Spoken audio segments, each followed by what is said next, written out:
So as Lori said, my name is Bob Reynolds. I'm with the Auditor State's Office. I'm the local government division director. So to all the people out here the newly elected officials out in the room, I'm going to be the person that you're probably going to be hearing a lot from when it comes to your settlement, abstract, monthly distributions, and so forth. I just wanted to take this time to take a few minutes to kind of introduce myself, talk about our office. I also brought Janie Cope here with me, who does a lot of the day-to-day stuff with me, who has been with the office a long time and has prior county auditors experience. So I wanted to give her an opportunity as well so we could start putting some names to the faces. The first thing I really wanted to say was congratulations to everybody in the room on winning a new election. That's a great accomplishment, and just wanted to give everyone time and just to say congratulations. The other thing I wanted to say, especially to the newly elected officials who have never been in government before, whenever you have any questions, never hesitate to come to myself or Janie or anyone in our office with any questions, whether or not it's a question we can directly answer or it's a question we have to help bring someone like Lori or the DLGF involved. At the end of the day, our job and our hope is to try to get you the best answers in a quickly and most accurate way as possible. So with that being said, the team of our local government division is primarily myself and Janie. We do have Courtney Everett and Matt Beck, who kind of overlooks the division, but from the day-to-day operations, it tends to be myself and Janie. Just a little about me and my professional career. I graduated from Ball State back in 2008. I have a double major in accounting and information systems. My work history or professional history, I worked for a little under 10 years as a financial advisor at London Witty Group, which is now known as LWG CPAs and Advisors.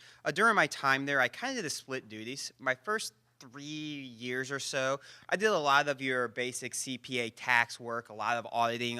Mainly, we were auditing local rural electric companies, REMCs, and small rural gas companies. And then in about year three or four of my career, one of the partners came to me and asked me if I wanted to get involved in this thing called public finance and local government. Didn't really know a whole lot about it at the time, but that's when my career kind of took a turn, and I started really focusing as being a financial advisor and helping out communities on financing projects. I did a lot of economic development work, TIF work, which a lot of artists would call a dirty word, but we did a lot of TIF work and finding ways to help schools refinance bonds and a lot of the day-to-day functions like that. So I worked my way up to a manager with London Witty Group to where just last year, so about a year ago, a little over a year ago, I made a career switches when I came to the state.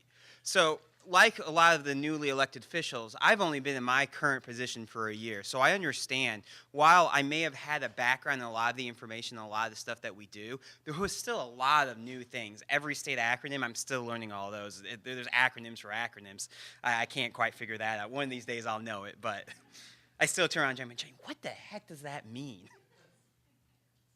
But so with that being said, yet again, if you have any questions, there's no such thing as a stupid question. Just give me a call, give me an email, and we'll try to do our best to help you out. So that's my professional past. To get to let you know me a little bit, I'll talk about my family a little bit. I have a wife. We were married in June 11, 2016. I still don't know why she married me. I ask that question every day. That picture is when we were, in 2017, we were hiking in Yosemite. And the funny story was, this is before I came to the state, and my old job was actually increasing my life insurance policy I had at the time. And I told them, wait till we get back, because you see how close we were to ledges? Luckily, it wasn't a big enough number. She said I was safe, but I was still worried. I have a dog, a Fenway puppy. She's very festive, as you see. She's celebrating Christmas there. And we also have a cat. The cat doesn't like me. The cat came with the marriage, and she allows me to live in the house, but make sure I understand that I'm not wanted. So, and then the hobbies that I like to do outside the office. Apparently, running's a hobby. I disagree, but it's just something I do so I can eat anything I want. But I actually just recently ran my first marathon, which most people don't know, and there's no reason to know, which is 26.2 miles. Terrible idea. Never do it. Took me 5 hours and 19 minutes to do it, 12 12-minute, 12-second pace. Thought I did pretty good. Came in 3,903rd place. That really makes you feel bad for yourself. But I completed it, and it was a goal I set up for myself this year. I will never do it again. So that's kind of the background, a little bit about me. I just wanted to give a quick little bit of background about what our office does in general, because our office is more than just a local government division. One thing I could say about our office, it's very similar to a lot of the different county auditor offices. We're made up of 6 different departments. Our 6 departments are, we have an accounting and reporting department, which is responsible for maintaining the state's accounting system. It also reports the state's financial position. So it does the CAFR, and which includes the schedule of expenditures of federal award. We also have an accounts payroll department, which approves all payments and manages vendor administration for the state of Indiana. It also researches and issues replacements of lost or missing state warrants. So basically it pays all the state bills. We have an internal control department, which mitigates risk and creates all policies within our state, our department, or within our office. There's actually a new department that Tara created, which was much needed. Being the CPA I am, I love documentation. I need to be a little bit better about creating all my new documents and policies, but it's hard to create those when you're new to a position, but working on that. We're also responsible for payroll. So we have a payroll department that pays approximately 30,000 employees. So people like to get paid, so that's one of the biggest things people will notice, and it's extremely important. And then, of course, you have our local government division, which is the division I'm going to talk a little bit more about, which oversees the 2 main things we do is we oversee the semi-annual settlement and the annual abstract forms. We also oversee the collection and distribution of certain revenues for local units. So I just want to talk a little bit about settlement. So for the people who have worked in government before, you may know a little bit about settlement, may have heard the term talked about here and there. People brand new to government, you may have absolutely no idea what settlement even means. On a semi-annual basis, county auditors and treasurers must jointly calculate and distribute the collections of property taxes and excise taxes that were collected into your counties. Those amounts must be distributed to all the local units based on statute. So it's very important to understand and see how statute works, or what statute says how you should treat all the different funds. On the semi-annual basis, in June and December of every year, our office creates the forms that are distributed to you that you use for the reporting of your settlement. You then submit your forms to us, where we review and then get back with you with any questions, changes, just kind of a overviewing look to make sure everything appears accurate before you do distribute your settlement on your semi-annual basis. The other big thing that we do every year is review of the county abstracts. The county abstract, I usually don't do this, and I wrote things down today. No, I'm not following it, but the county abstract is a calculation of a summary of all the tax bills by taxing district. In years past, the abstract was done, this giant Excel spreadsheet. Anyone that's been around the auditor's office before knows exactly what I'm talking about. People that are new, you may never really get to see one or get to work on one. Because next year, starting this upcoming 2019, we're going to transition the abstract onto the gateway system. It's going to be a more efficient and a quicker way of submitting submitting your abstract information, and that's going to start, like I said, in 2019. Abstracts are due by March 15th, and to help everyone prepare and get ready for their abstracts, we are hosting a webinar in mid-January 2019. I'll send a memo out to everybody so everyone knows when the webinar will be. The nice thing about the webinar is that it's going to be a one live session, but then it's going to be on our website, so anytime you want to go reference it, if you can't make it, or if maybe a month from then when you're working on your abstract, you have the opportunity to go back and listen to it and see what I said. Well, next I'm going to let Janie come up and speak and introduce herself, and she's going to talk to you about the different monthly distributions that you receive from us. That guy has taught me so much. Not only is he younger and more tech savvy, and anybody that knows me knows I'm not, so hopefully I don't mess this up. And can you guys hear me okay? Because sometimes my voice doesn't carry. So, Janie Cope, call me Janie. If you're mad at me, call me Jane, just like my mom used to.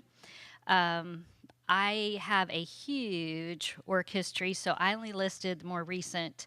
I came to the state in February of 2005, and I've done a lot of different jobs there in the state auditor's office and have enjoyed every single one of them. We have a great office. Not sucking up, but we have a great boss. And I've worked with settlement and abstract approvals daily. I'm doing receipt of revenue. We have a distribution schedule, different funds that we distribute. I'll go over that list. I also, for a while, worked with capital assets. They had the deputy at the time approached me and said, "We have somebody over in financials leaving. Would you like to do it?" And I said, "Okay, fine," but didn't tell me that was going to include doing capital assets. So I learned a lot from that as well. One of the main things I do is, offices, your personnel is always changing. And we have an Outlook address book, and I try to keep that maintained.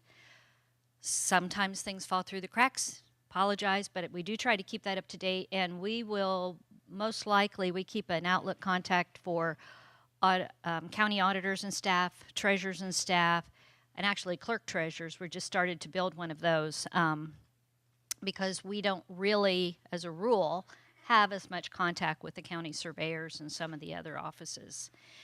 And also within our financial system, there's a vendor listing, and I work with our people in AP. A lot of times y'all will contact me and say, "Hey, this person doesn't work there anymore. We need to change that." I just forward it on to them, and we get that taken care of. And we had decided that this year, probably early spring, we're going to send the county auditor and the treasurer a list of people that we have listed for our Outlook contacts, which we send the memorandums out, and then also for the vendor information so that we know who's getting the notifications of direct deposit for the distributions. Before I worked for the auditor's state, I worked in Kosciuszko County in the auditor's office. Before I left there, I was chief deputy. And once again, I started out reading deeds, which is really fun, I think, understanding how those all work with the meets and bounds and all of that. And then eventually ended up as the chief deputy. And I was there, 15 years. And once again, I enjoyed it. I thought it was fun. I think this gets in your blood. And right now, I just have one dog, Miss Molly. She is a husky mix. You can tell by the blue eyes. And I've never had a dog with separation anxiety before, and that's been quite a lesson. But she loves me. Take the cat over. No, she would kill the cat. Well, maybe that's what Bob would like. That would kill my marriage. Yeah. Because I'd love to have a cat, but. In my future if I did that. And I'm a big dog person, so the people here that know me know all you have to do is start talking dogs, and I will hold on to you for hours. So, enough of that. These are the list of some of the remittance types that we receive the money from the clerks, from you all, from the auditors. Those include court fees. There are certain statutory fees that the clerks are required to remit to our office twice a year.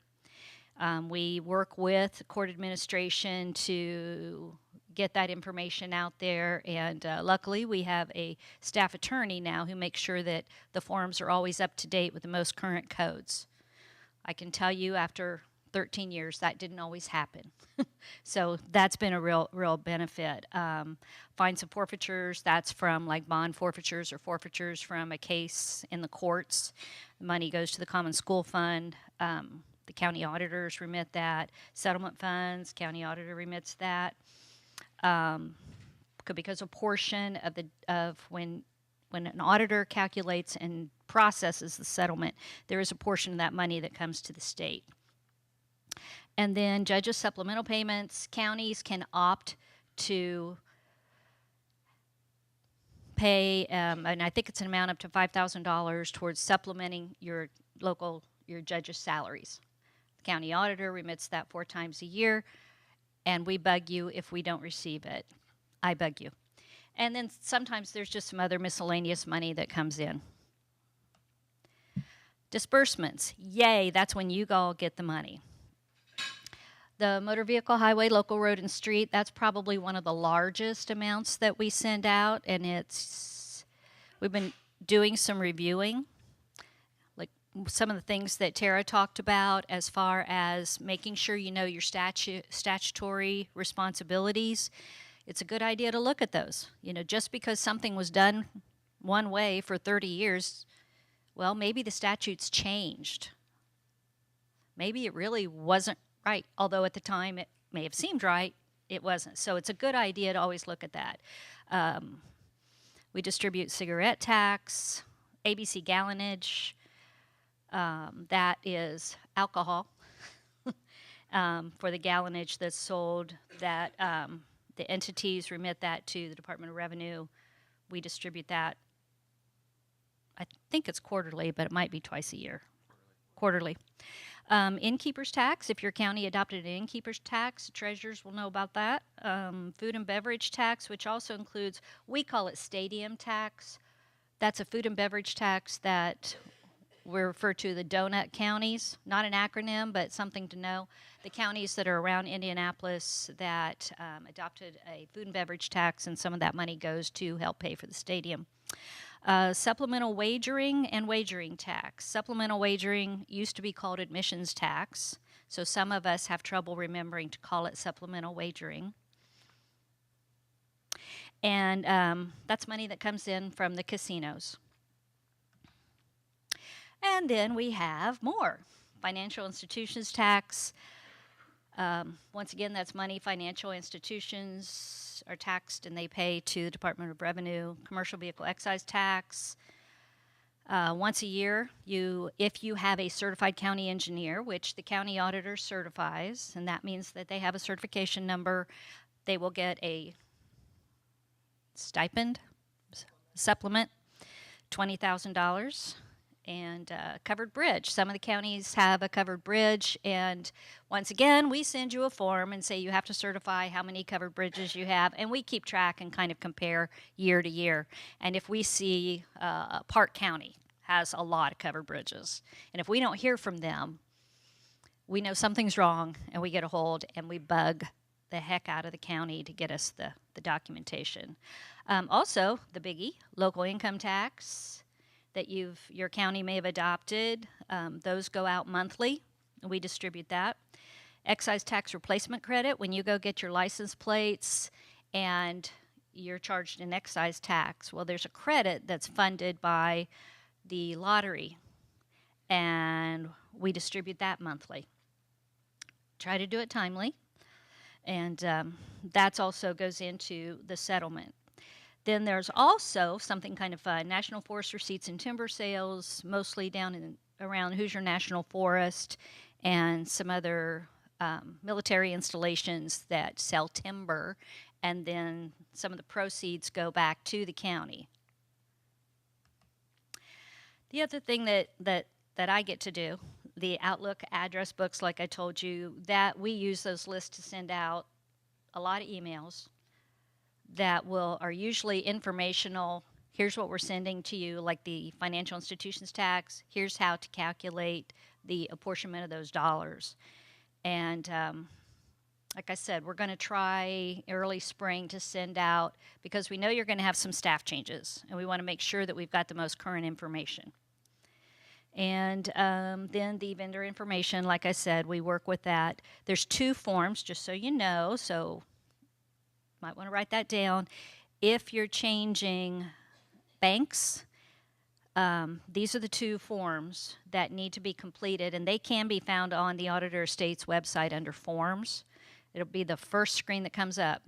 There's a link for the W-9 form, and then there's a link for this SF 47551, which is an authorization for direct deposit.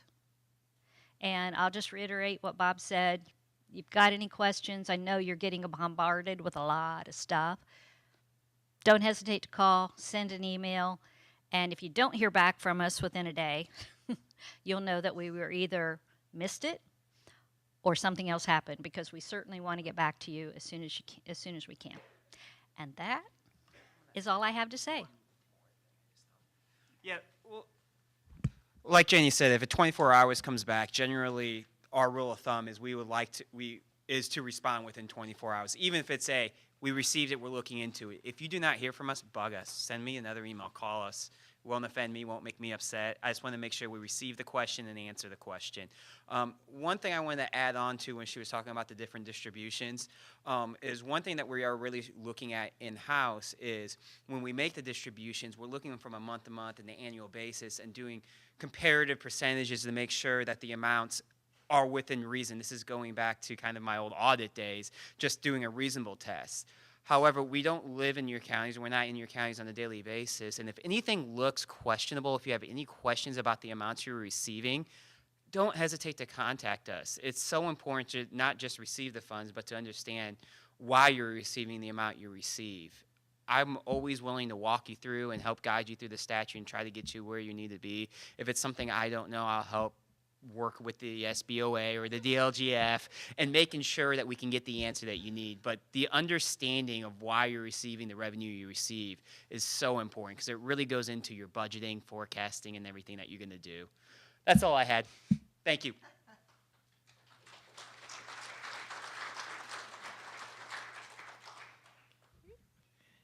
Thank you. That was Auditor State. Jenna, do you have a PowerPoint?